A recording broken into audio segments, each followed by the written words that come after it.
So hopefully you're all enjoying this Labor Day weekend if you're in the United States, because certainly Spider-Man seems to be enjoying it more than most. As we know, Sony decided to re-release Spider-Man Far From Home over the weekend and see how much box office they could take. And it looks like 5.4 million is gonna be what happens from the US alone. So let's get into why this is good news and bad news.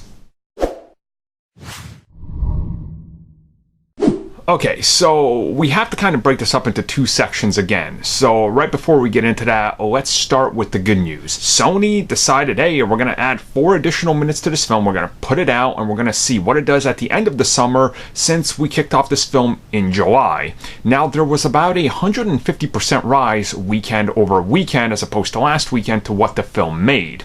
Now, many analysts were saying that it was going to make about 2.5 million max, and certainly it's double that and then some. So you start looking at it, and this is where we get into the bad news. The bad news here is that the whole Save Spider-Man, boycott Sony thing clearly has not worked. Once again, we're talking about a small minority on the internet that's being very vocal, that we're saying they're not seeing this, they're not supporting this, they're posting pictures of their theaters empty, or only 2 to 3 seats sold. But when you look at the reality, it's sold out over 5 million.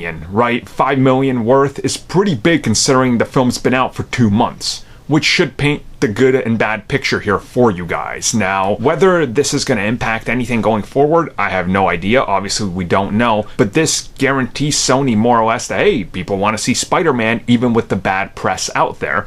Now, the distinction that you have to realize here is, yes, people want to see Spider-Man and they're going to see him, but again, this is the MCU Spider-Man, and there's still a big amount of people out there that don't know that he's out of the MCU right now, so who knows how that's going to impact future films. But as of right now, for Sony, it's looking like it's pretty good. They're pretty confident and the movie's doing great. So honestly, it's going to be real interesting to see how this does. And right now, domestically, it's only trailing behind Sam Raimi's. And they're saying there could be a chance that it's going to overtake it by the time it's done in the theatrical run, which would then officially make it the biggest Spider-Man movie internationally, which it already is, but also domestically in the US, which is very possible. So you guys let me know if you went and saw the movie. I didn't. I'll be real with you. Spider-Man just got me depressed as a Spider-Man fan, so I just didn't want to see it. I'll be real with you.